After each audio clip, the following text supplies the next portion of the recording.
Decía Abraham Kuyper que la impresión general es que la obra del Espíritu comienza cuando la obra del mediador en la tierra se acaba. Que la obra del Espíritu comienza cuando la obra del mediador en la tierra se acaba.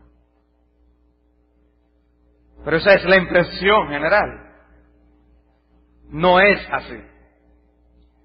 Cuando se anunció que estudiaríamos la doctrina del Espíritu Santo, es posible que algunos inmediatamente hayan pensado que nos sumergiríamos en los aspectos que tienen que ver con Pentecostés, el bautismo con el Espíritu, los dones espirituales. Pero fue el gran teólogo puritano John Owen que expresó que para poder entender el significado de la obra del Espíritu Santo, primero tenemos que explorar su relación con la vida y ministerio de nuestro Señor Jesucristo. Y él decía que no podemos estudiar la obra del Espíritu comenzando con su relación con el creyente, porque es como comenzar por el cuerpo y no por la cabeza. Hay que estudiar primero su obra en el Señor Jesús. Y hay un sentido en el que Cristo enseñó que la obra de su Espíritu, del Espíritu en los pecadores y en los creyentes, estaba supeditada a su ascensión a la gloria. Hay un sentido en que esto es así. Él mismo dijo en Juan capítulo 16, versículo 7, yo os digo la verdad, os conviene que yo me vaya, porque si no me fuera, el Consolador no vendría a vosotros. Mas si me fuera, os lo enviaré. Y cuando Él venga, convencerá al mundo de pecado, de justicia y de juicio. De pecado por cuanto no creen en mí, de justicia por cuanto voy al Padre y no me veréis más, y de juicio por cuanto el príncipe de este mundo ha sido ya juzgado. Además, el ministerio del Espíritu es mostrarnos a Jesús, dar gloria a Jesús y llevarnos a poner nuestros ojos en Jesús. De modo que es consistente con esa realidad que antes de nosotros ver Pentecostés y ver la obra del Espíritu en la iglesia, le veamos en la vida y muerte de nuestro Señor Jesucristo. Dice Juan 15, 26, cuando venga el Consolador a quien yo os enviaré del Padre, el Espíritu de verdad, el cual procede del Padre, Él dará testimonio de mí. Y vosotros daréis testimonio también, porque habéis estado conmigo desde el principio. Las Escrituras dan testimonio de Jesús. Los apóstoles fueron testigos que dieron testimonio de Jesús. Todos nosotros los creyentes somos testigos de Jesús. Pero ¿quién es el testigo principal? El Espíritu Santo es el testigo principal. No hay otro testigo como Él. Dice, Él dará testimonio acerca de mí. Y ustedes también, porque han estado conmigo desde el principio. Pero, ¿desde cuándo ha sido esa relación del Espíritu y de Jesús? Dice, Él dará testimonio. ¿Quién mejor que el llamado Paracleto para dar testimonio del Señor Jesús? Esa palabra Paracleto viene del griego y significa literalmente uno llamado a estar al lado de otro. Y una de las cosas que hacían los paracletos era testificar a favor de otro en un juicio. Es un término con una connotación legal y por eso en 1 de Juan capítulo 2, versículo 1, cuando habla de nuestro Señor Jesucristo, dice que Él es un abogado que tenemos para con el Padre. Yo estas cosas les escribo para que no pequéis, pero si alguno hubiere pecado, dice en ese sentido, tenemos un abogado. Tenemos a alguien que puede dar testimonio en defensa nuestra, el Paracleto. Esa palabra, abogado, es Paracleto. Y en los días del Señor, los abogados no eran los profesionales que hoy vemos en los juicios. Los jueces dilucidaban la verdad en base a los testimonios de los paracletos. Personas que podían vindicar a los acusados diciendo la verdad. Y más que una persona profesional instruida en la ley, se necesitaba de un íntimo que pudiera dar testimonio del carácter de la persona y de los hechos. Y en ese sentido, nadie mejor que el Espíritu para dar testimonio acerca de Jesús. Y si ustedes observan en el libro de Juan, el Evangelio de Juan, enfatiza mucho, destaca el punto de que Cristo es el Hijo de Dios, y lo hace mostrando aún sus señales, mostrando sus evidencias. Pero Él también trae sus testigos, y uno de sus testigos es el Espíritu Santo, el íntimo de Jesús, aquel que puede hablar con conocimiento de causa, porque ha estado con Él en cada una de las etapas de su vida. Fue un compañero inseparable de nuestro Señor. Todo lo que Cristo hizo lo llevó a cabo en la presencia del Espíritu. Por eso su testimonio es tan importante. Dice Ferguson, a quien le debo mucho en sus escritos acerca del Espíritu, y específicamente en esta área en la que él escribe, hablando de la obra del Espíritu en la vida de nuestro Señor Jesucristo, y él a su vez aprendió mucho de John Owen. Él decía lo siguiente: desde el vientre hasta la tumba y hasta el trono, el Espíritu fue el compañero continuo del Hijo. El Espíritu fue el compañero continuo del Hijo. La relación entre Cristo y el Espíritu es tan estrecha que cuando el Espíritu viene a morar en el creyente, Pablo le llama el Espíritu de Cristo. El Espíritu de Cristo. Dice Romanos 8:9.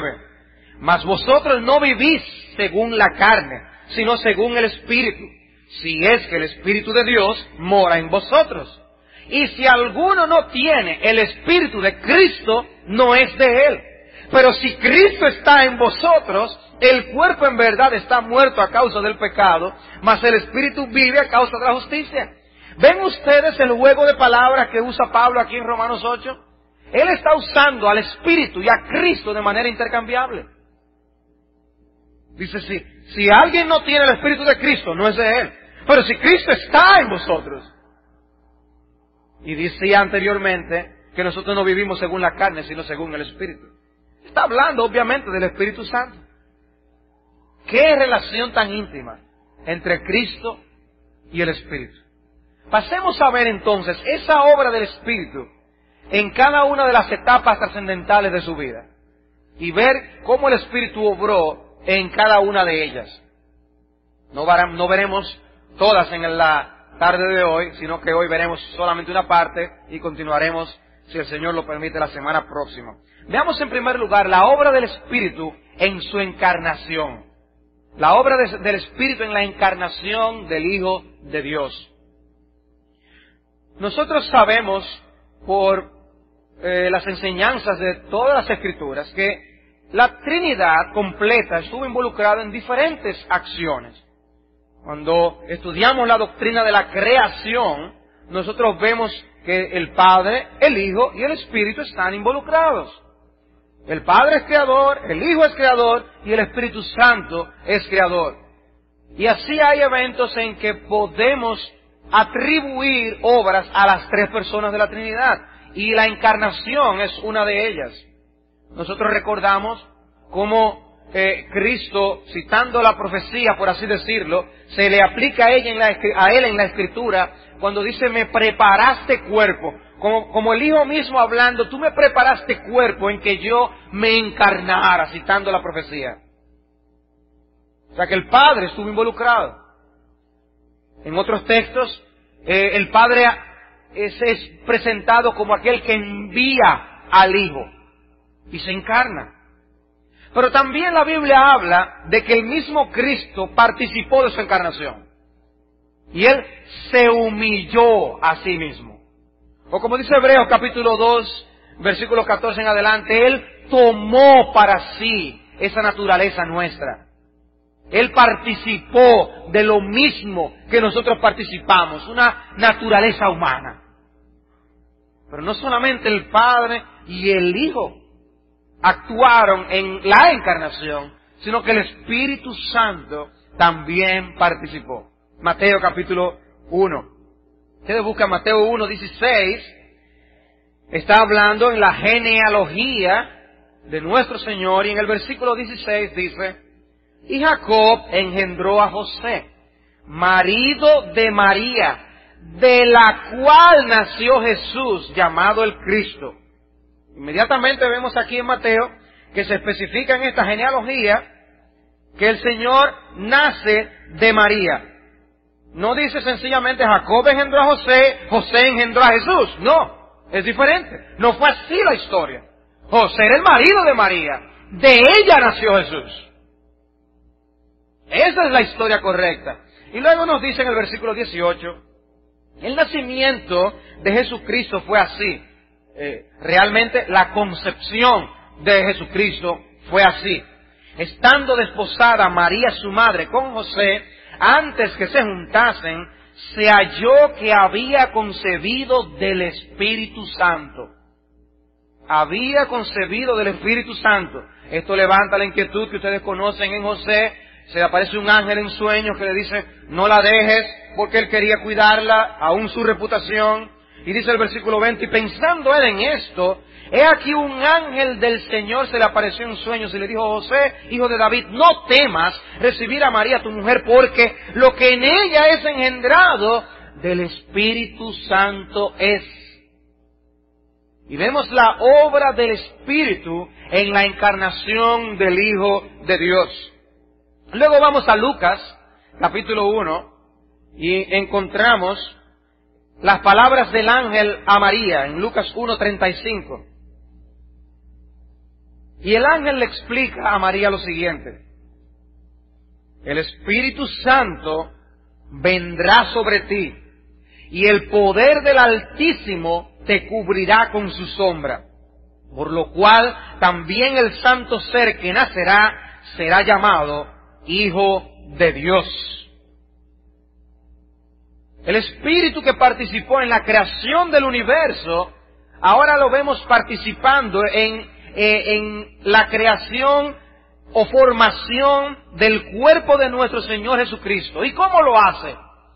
Tomando materiales ya existentes, en este caso el de su madre María. Por eso Mateo especifica, Mateo nos dice de la cual nació Jesús. Mateo nos está especificando que ella concibió del Espíritu Santo, lo que es engendrado en ella. ¿Por qué nosotros no creemos que la formación del cuerpo de Jesús fue de la nada, ex nihilo? ¿Por qué no creemos que el Espíritu, como participó en la creación de la nada en Génesis 1, creó de la nada el cuerpo humano de nuestro Señor Jesucristo? Bueno, yo creo que no fue así.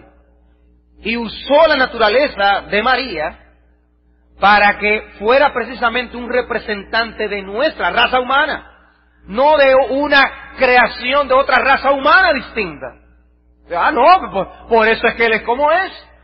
Pero Él no nos podría representar, dirían la gente.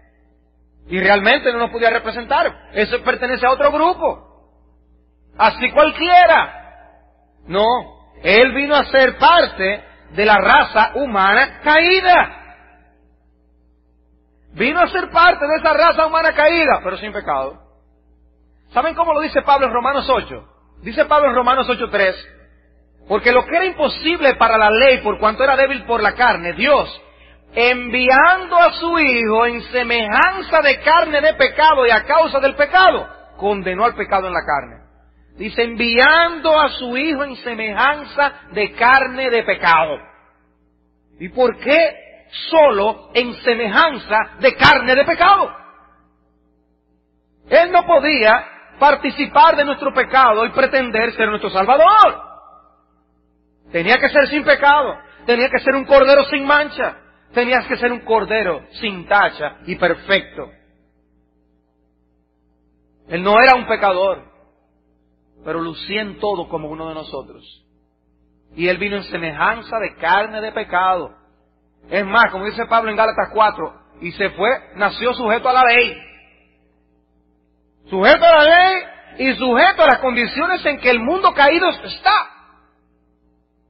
Él no nació en un mundo aislado en el que no había efectos del pecado, no. Él tuvo efectos del pecado. Él participó de una humanidad caída sin pecado. ¿Cómo así?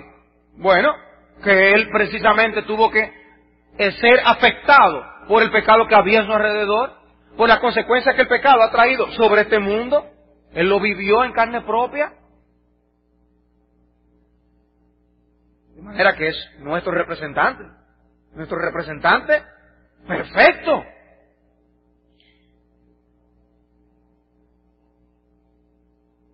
Decía Edwin Palmer en su libro El Espíritu Santo, el Espíritu Santo fue necesario en la vida de Cristo desde su mismo comienzo. Sinclair Ferguson, por otro lado, dice que la obra del Espíritu en la encarnación y su obra en el nacimiento virginal, dice, era vital para nuestra salvación. Otros no lo ven tan lejos. Es Packer, por su lado, quien dice, no, Dios podía producir un ser santo, aún usara otro método que no fuera el nacimiento virginal. Eso es verdad. Ahora, nosotros no conocemos todo lo que implicó el que el Espíritu Santo interviniera y creara esa naturaleza humana, tomando de la naturaleza de María dentro de ese vientre. No lo conocemos. Es algo que permanece en un misterio para nosotros. Conocemos poco. Pero la obra que el Espíritu hizo, obviamente fue vital. Obviamente fue trascendental. Todo lo que implicó no lo sabemos. Pero sabemos que esa obra iba a producir un santo ser. El santo ser que nacerá será llamado Hijo de Dios, porque el poder del Altísimo le iba a cubrir con su sombra. O lo santo, como dice el texto en el original, lo santo que iban a ser. Dice Sinclair Ferguson lo siguiente, oigan esta cita. Sin lugar a dudas, hay un elemento de misterio en esta expresión, la expresión, y el poder del Altísimo te cubrirá con su sombra. Uno podría decir que hay una especie de castidad teológica, oigan eso, una especie de castidad teológica para hablar de lo que está aconteciendo, en que el Espíritu viene y cubre con su sombra a María. Una especie de castidad teológica cuando el texto dice el Espíritu vendrá sobre ti.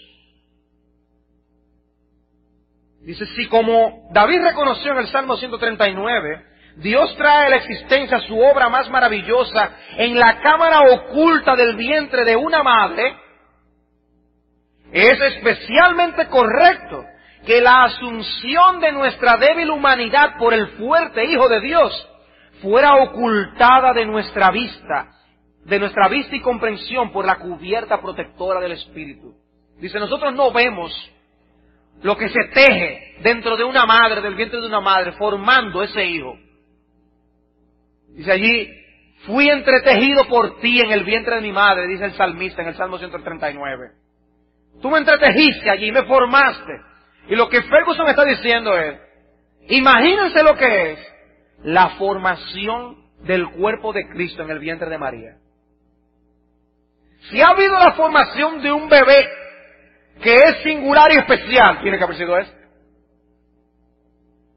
Y óiganme, la formación de cualquier bebé en el vientre de su madre es algo maravilloso. Pero él está diciendo, lo que debió ser la formación del cuerpo de Cristo en el vientre de María. Dice, por eso el Espíritu como que lo cubrió eso de manera especial. Nosotros no lo entendemos. Lo que pasó ahí adentro, no lo entendemos. Es un misterio. ¿Fue así que acaso que se evitó que Jesucristo se contaminara con el pecado? Ese es el punto que plantea Ferguson. A lo que Packer dice, no, Dios pudo haber protegido su naturaleza humana del pecado aún con otro método. Dios tiene poder para hacerlo. Pero puede ser la explicación, pudiera ser la explicación. Ahora, no porque solamente se usó a María y no a José. Porque en ese caso estaríamos diciendo que el pecado se transmite por el medio del hombre y no de la mujer. No. Tal cosa no tendría asidero bíblico. Si se transmitiera por el hombre, se transmitiera por los dos y punto. O si María lo transmite, pues lo transmitiría María también. Y es aquí donde la Iglesia Católica trata de evitar este escollo, y ellos fabricaron la doctrina de la Inmaculada Concepción de María. No, lo que pasó fue que María fue concebida sin pecado. Y por eso cuando da a luz al Hijo de Dios, Él es sin pecado también. Y pero hay que irse para atrás, y para atrás, y para atrás, y para atrás. Y vamos a tener que llegar entonces donde Adán y Eva también, al final de cuentas.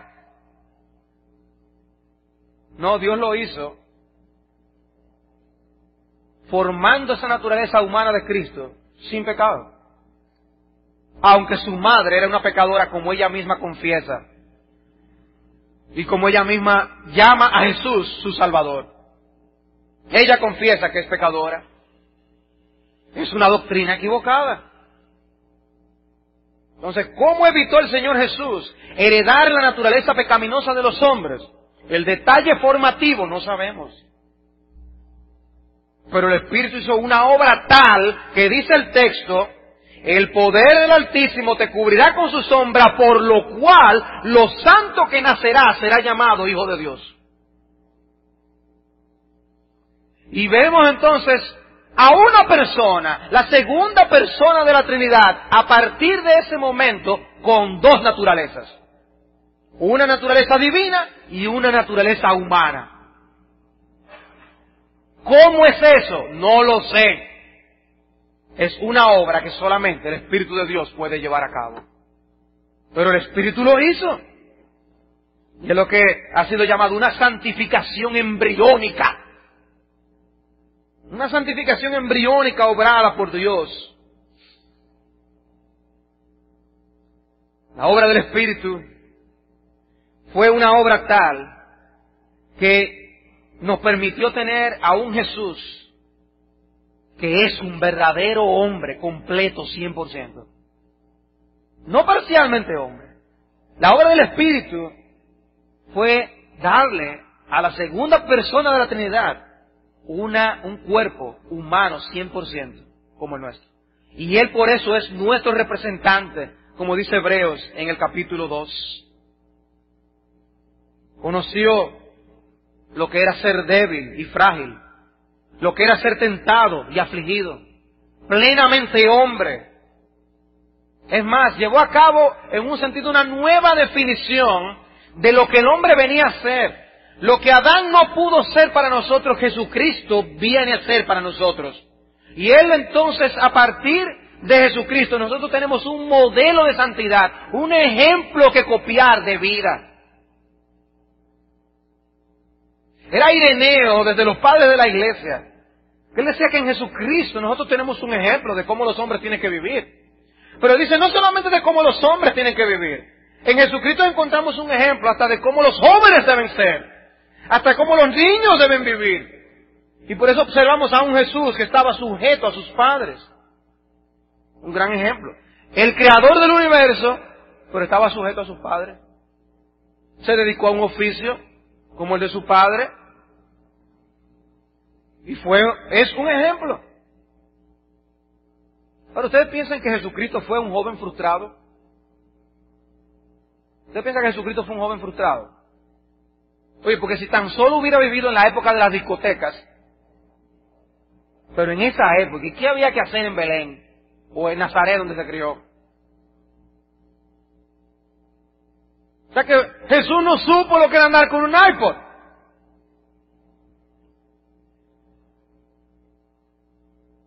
Jesús no supo lo que era jugar con un Wii.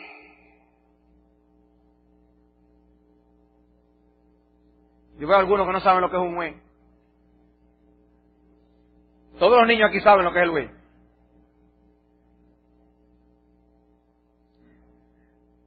Ha sido fabricado un videojuego para poner a moverse a todos los niños sedentarios que nada más querían jugar videojuegos sentados.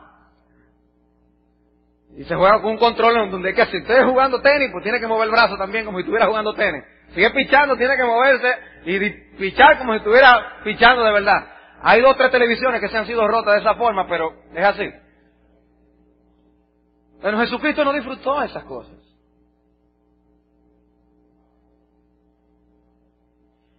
De seguro que Jesucristo no estuvo en medio entre los escándalos de la juventud de sus días. De seguro que no. Si no, sus enemigos hubieran tenido material con que acusarle.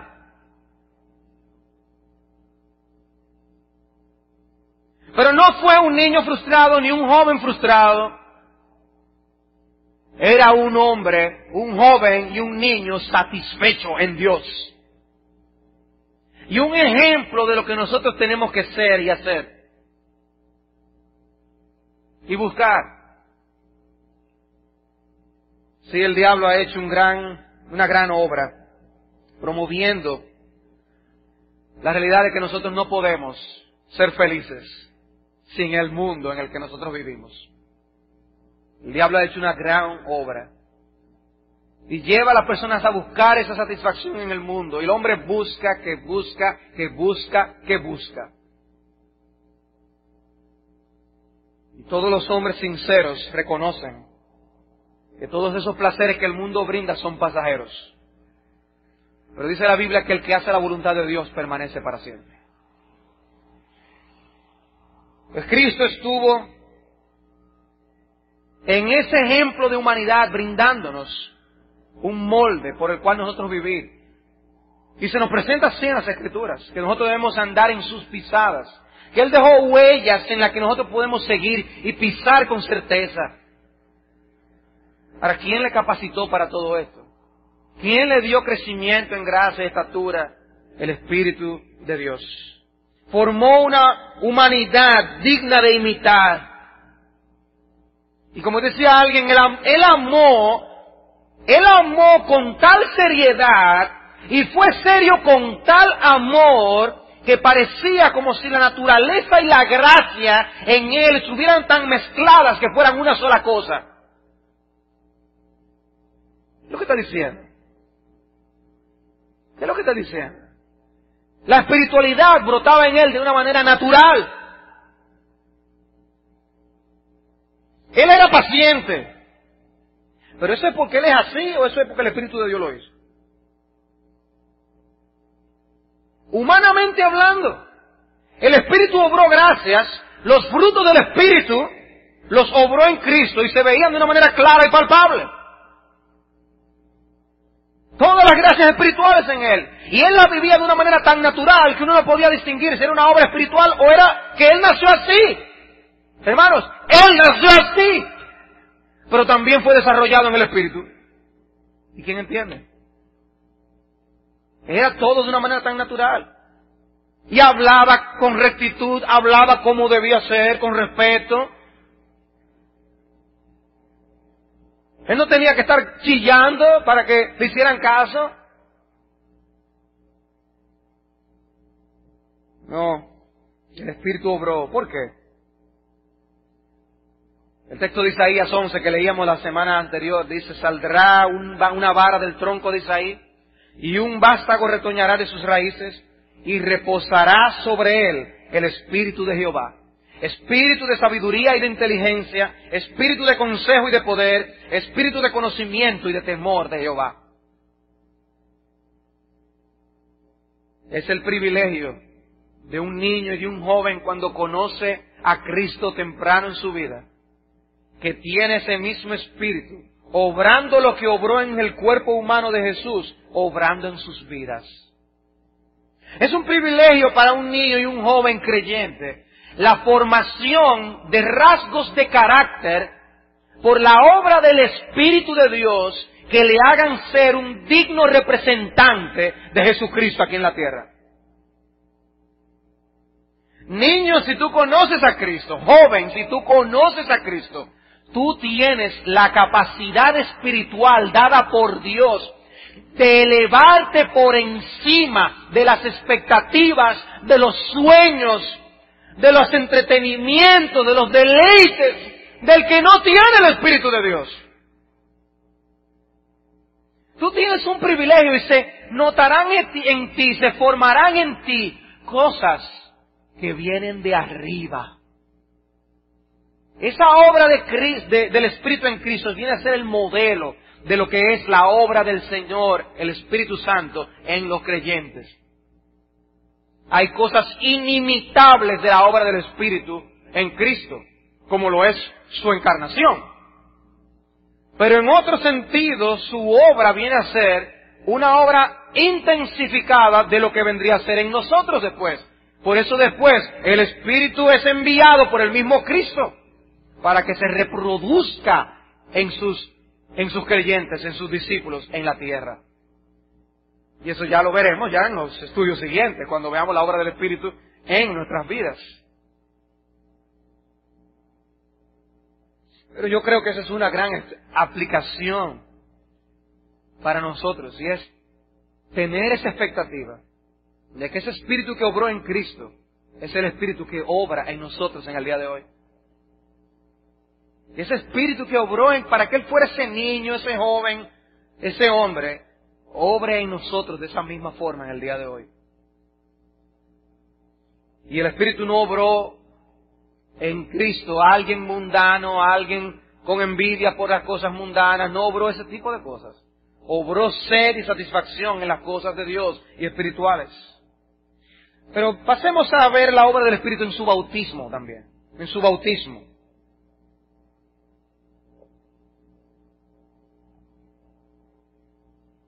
Bueno, un detalle antes, lo tengo aquí, ¿no? Si no lo digo después, a lo mejor no tengo otro contexto en el cual decirlo. En el contexto de su nacimiento, es interesante, sencillamente esto como una nota adicional.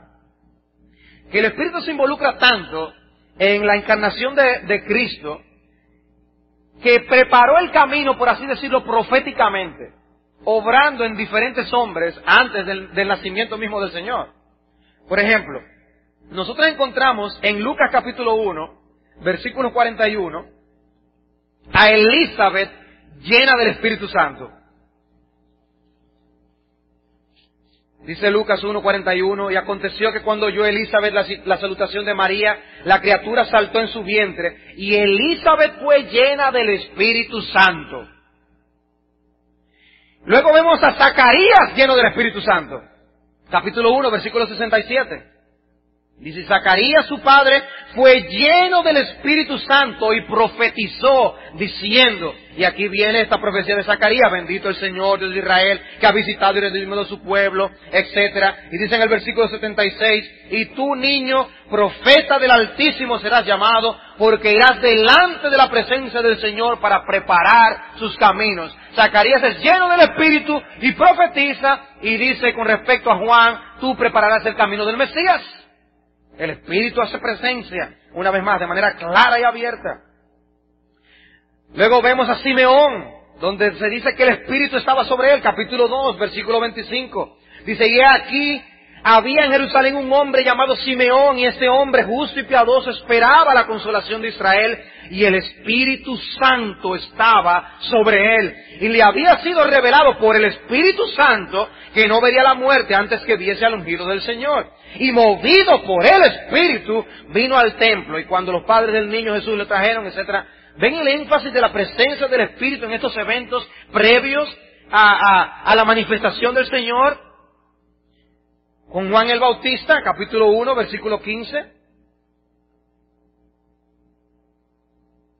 Dice acerca de Juan el Bautista, porque será grande delante de Dios, no beberá vino ni sidra, y será lleno del Espíritu Santo, aún desde el vientre de su madre.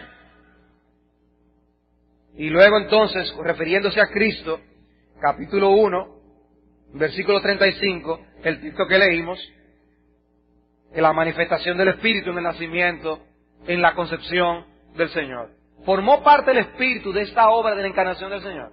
Evidentemente, había un interés del Espíritu Santo en que Él participara de estas cosas. Había un alto interés. Bien, en cuanto al bautismo, nosotros tenemos que en los evangelios encontramos muy poco con respecto a la niñez y a la juventud del Señor.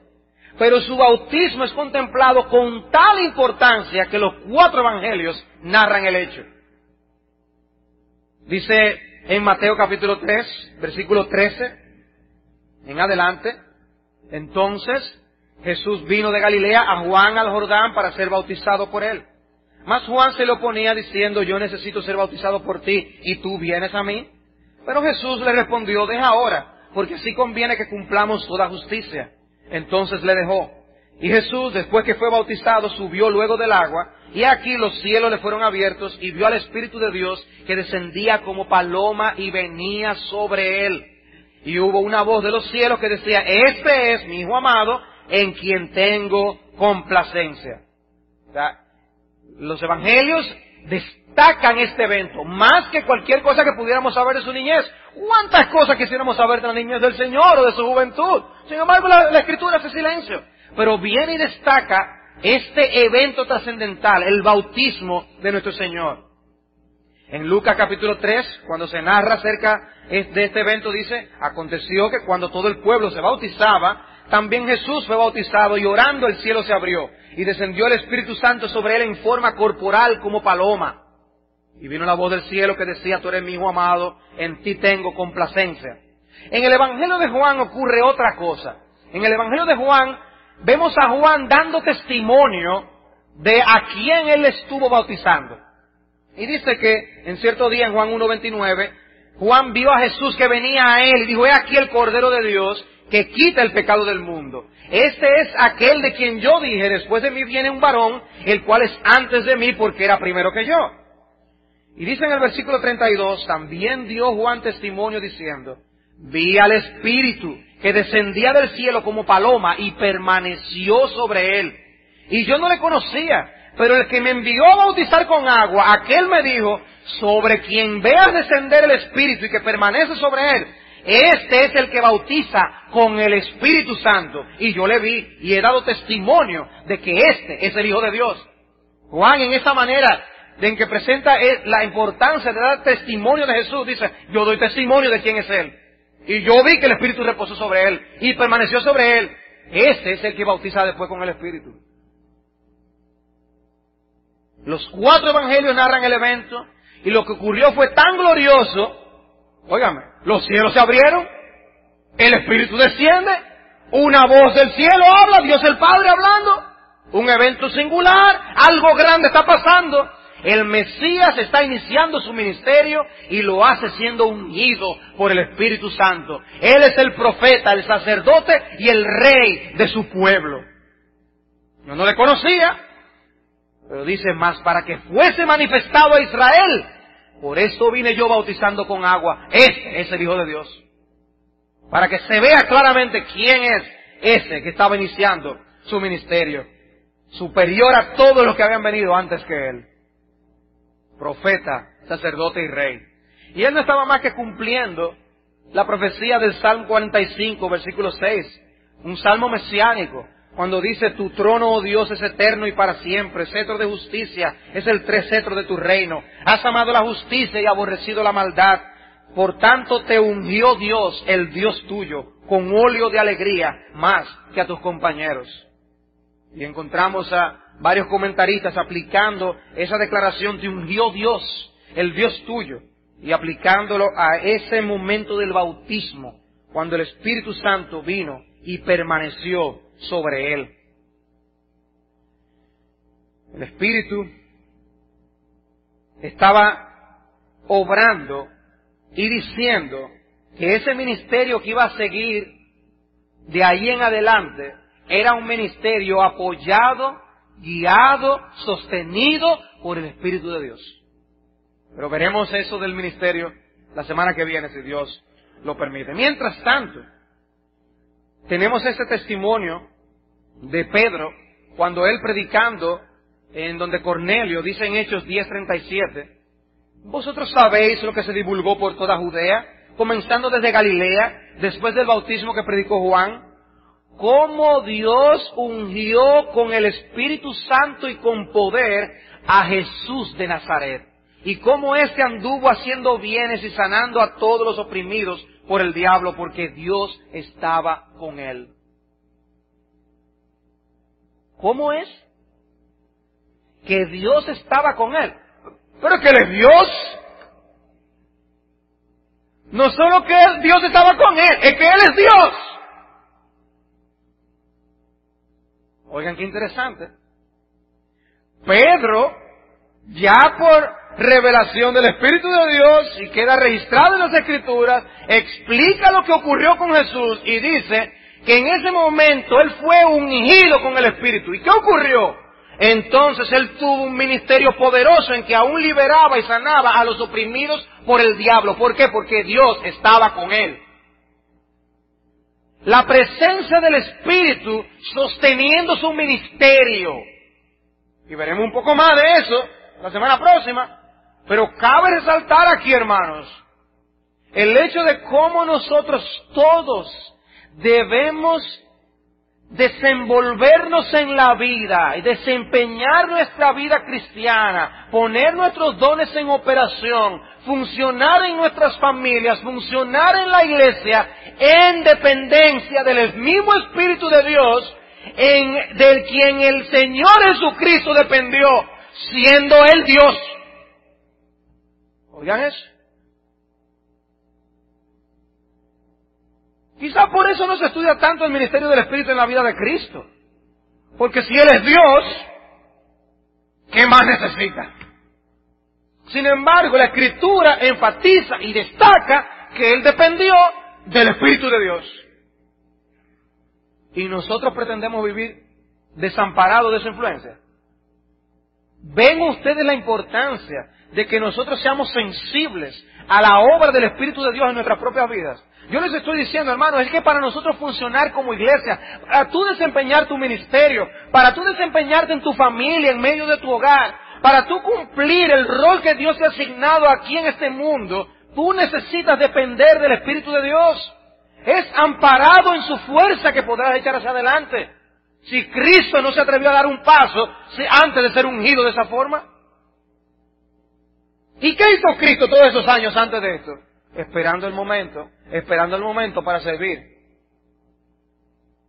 Hermanos, 3 años en las manos de Dios son más fructíferos que 100 tú dependiendo de ti mismo. Él no tenía que adelantarse. Dice, bueno, se me va acabando el tiempo y yo estoy desperdiciando el tiempo. Yo pudiera estar haciendo milagros en el mundo entero. Sin embargo, no. Él esperó su tiempo. Porque 3 años, dependiendo del Espíritu de Dios, son más fructíferos. Hermanos, hacer las cosas en el tiempo de Dios, a la manera de Dios, es lo mejor. Dependiendo de Dios, de la guía de su Espíritu Santo.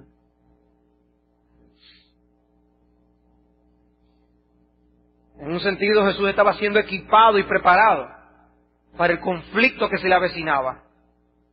Y por eso los 3 evangelios sinópticos colocan el bautismo justo antes de su enfrentamiento con el tentador en el desierto. Podemos ver una relación entre los dos eventos, en que en el bautismo el Padre declara que Él es su Hijo amado, en quien tiene complacencia. Y en la tentación el diablo le expresa, si eres el Hijo de Dios, di a estas piedras que se conviertan en pan. Y su identidad como Hijo de Dios y la confirmación del amor del Padre eran elementos que le acompañaron en las etapas más difíciles de su ministerio. Veamos entonces ese evento. Hemos visto la obra del Espíritu en la encarnación. Hemos visto la obra del Espíritu en el bautismo. Veamos entonces la obra del Espíritu, finalmente, en la tentación.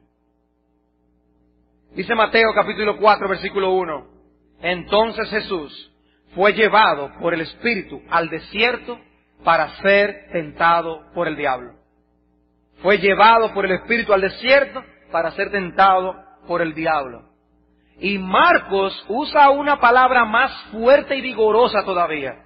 Dice, y luego el Espíritu le impulsó al desierto.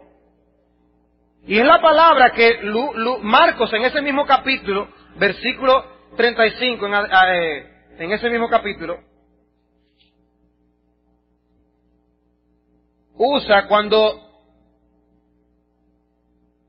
decía, pero en versículo 39, que Él echaba fuera a los demonios. Es la misma palabra. Los arrojaba fuera. Bueno, es como si el Espíritu lo hubiera arrojado al desierto. Lo impulsó al desierto. También es la palabra que se usa cuando el Señor envía a sus discípulos a predicar. Los lanzó a predicar. Cristo va al desierto como un guerrero del Espíritu a confrontar al príncipe de este mundo, a penetrar en territorio ocupado por el enemigo. ¿Quién estaba allí con él en este conflicto tan agudo? Él no fue solo, fue con el Espíritu de Dios. El Espíritu le guió al desierto, le guió a ese lugar, estuvo 40 días en ese lugar. Y en ese territorio tan hostil, él fue capaz de vencer al enemigo. Hermanos, no es algo así lo que nos dice Pablo acerca de nuestra lucha contra principados y potestades en Efesios capítulo 6. Que es una batalla que solo podremos librar amparándonos en el poder de su fuerza, como dice Pablo. Y utilizando ¿qué arma? La espada del Espíritu. Y Cristo supo utilizar y blandear la espada del Espíritu. Y pudo manejar con destreza la espada del Espíritu. El diablo venció al primer Adán, pero ahora el segundo Adán es llevado a terreno enemigo para ser tentado por el mismo adversario. En aquella ocasión, Adán cayó en un huerto, en un jardín, en un paraíso. Pero Cristo venció aún en medio de un desierto, amparado en el poder del Espíritu de Dios. El resultado es completamente diferente. ¿Y será acaso por eso que Lucas organiza su evangelio colocando la genealogía de Cristo entre su bautismo y su tentación? Óyame, qué interesante. ¿Por qué digo yo que es interesante? Bueno, porque la genealogía termina rastreando a Jesús hasta Adán. El Espíritu le llevó al desierto. Es como si quisiera recordarnos antes de este evento, de este conflicto con el diablo, el nombre Adán lo tuviéramos en el subconsciente. Adán fue derrotado, Adán cayó, pero el segundo Adán venció. El segundo Adán venció. En Edén nuestros padres fueron tentados a ser como Dios y a rechazar la voz de Dios. Pero Jesús fue tentado a actuar de manera independiente al Padre y en desacato a su palabra, pero escogió el camino de la obediencia, el camino del sufrimiento antes que caer. 40 días en un desierto y nuestro Señor pudo vencer. Y le dijo en el capítulo 4, versículo 10 de Mateo: vete, Satanás, porque escrito está, al Señor tu Dios adorarás y a Él solo servirás. Vete, Satanás. Y Satanás le dejó por un tiempo. Por un tiempo. Otra cosa que podemos deducir entonces es que ese espíritu que le guió al desierto debió estar allí fortaleciéndole para vencer. Y hermanos, no sería difícil deducir igualmente que ese mismo espíritu que nos coloca a nosotros en situaciones de dificultad, de prueba, es el mismo espíritu que nos dará fuerza para nosotros vencer.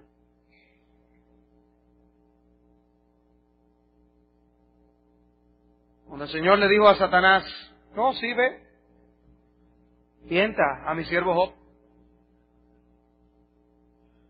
De seguro que Job no estuvo solo. De seguro que no fue el diablo que puso las palabras en Job de que Dios dio y Dios quitó, sea el nombre de Dios bendito. No fue el diablo que puso esas palabras.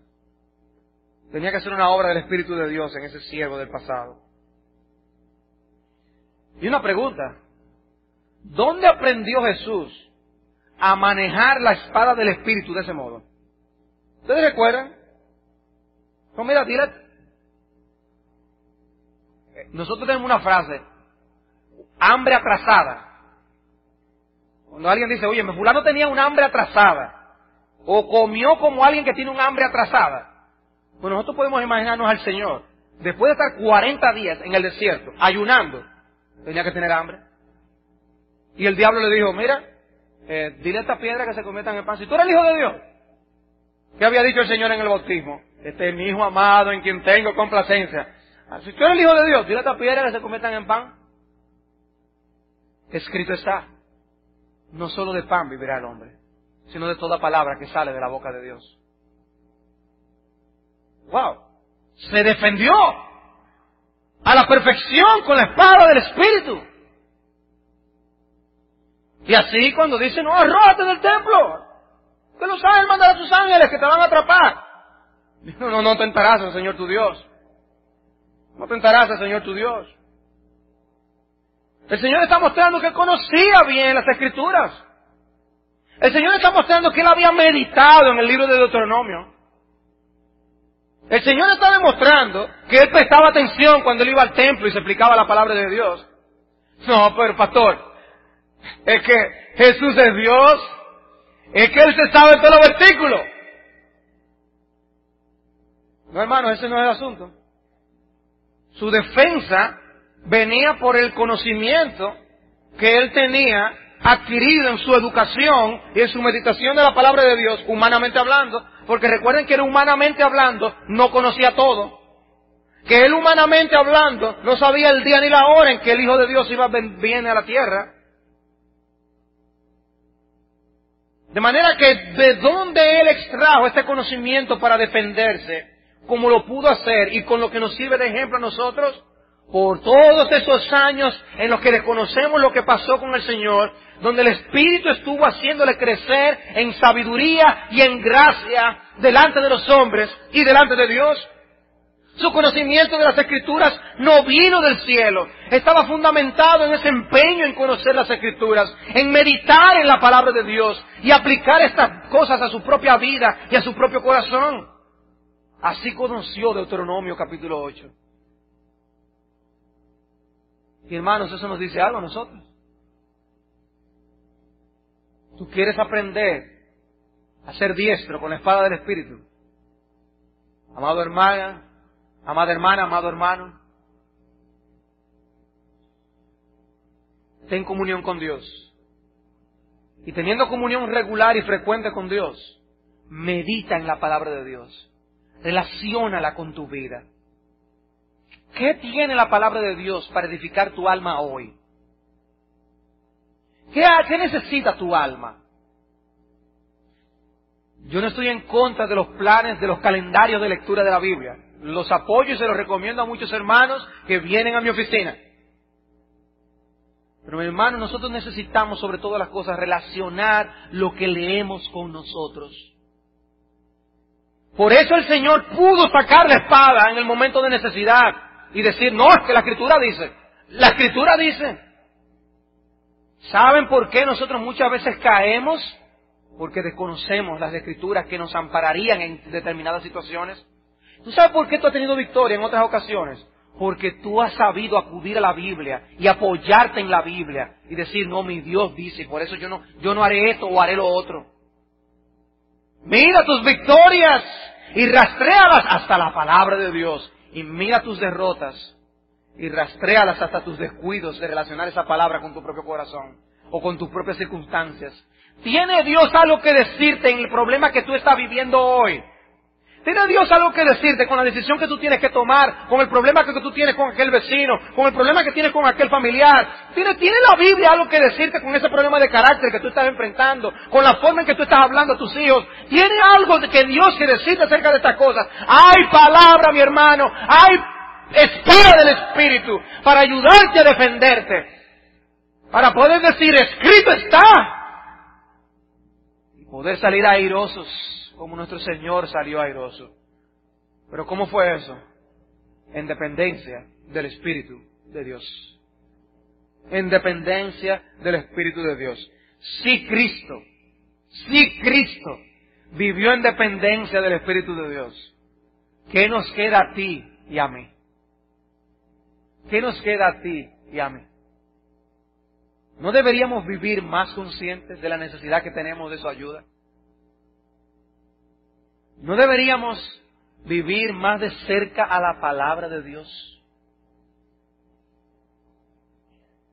Hermanos, dedicarle tiempo a la palabra de Dios no es en vano. Y estudiar la Biblia amerita esfuerzo. Relacionarla con tu vida. Yo no estoy hablando estudiar la Biblia para hacer un estudio bíblico y predicárselo a otro y enseñar a otro y dar una clase aquí o allá. Yo estoy hablando de estudiar la Biblia para tu alma. Estoy hablando de relacionar textos de las Escrituras para tu alma. Y hermanos, a veces un versículo, 2 versículos, tienen alimento reconstituyente espiritual para sostenerte toda la semana. Pero bien estudiado, bien meditado. ¿O vas a pretender lanzarte una vez más esta semana a enfrentar los peligros que se avecinan en tu propia fuerza? Si el Hijo de Dios no lo hizo, ¿quién eres tú? Y el diablo te ve en tu atrevimiento y dice, este es mío. A este me lo tiro yo esta semana. Él cree que me puede enfrentar a mí solo. Él cree que puede librar esta batalla solo. Hermanos, ver la obra del Espíritu en la vida de Cristo debe enseñarnos mucho a nosotros. Que Dios nos permita poner estas cosas por obra.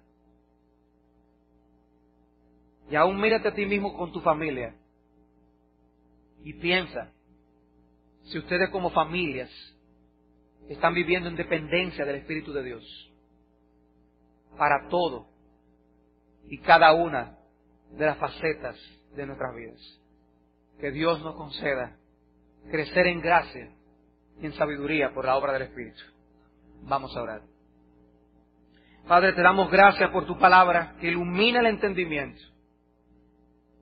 Señor, nosotros sabemos lo que es caer al descuidarnos y enfrentar al enemigo en nuestras propias fuerzas. Nosotros sabemos, Señor, lo que es menospreciar la obra de la tercera persona de la Trinidad y te pedimos perdón. Nosotros podemos decir que hemos contristado al Espíritu, que nosotros hemos apagado al Espíritu. Padre, nosotros te oramos que estos estudios nos hagan sensibles y confirmándonos nuestra necesidad de esa obra del Espíritu en nuestras vidas, seamos movidos a diariamente buscar tu rostro para suplicarte más de Él. Señor, encuéntrate con nosotros cuando busquemos tu rostro, por favor. Háblanos por tu palabra, a cada uno por individual. Fortalécenos como iglesia. Y que se pueda decir, si Cristo enviara una carta a esta iglesia como la mandó a las iglesias de Apocalipsis, que Él pueda decir que Iglesia Bíblica del Señor Jesucristo es una iglesia que depende del Espíritu Santo. Padre, oh Dios, haznos dependientes del Espíritu Santo. Te lo pedimos en el nombre de Cristo. Amén.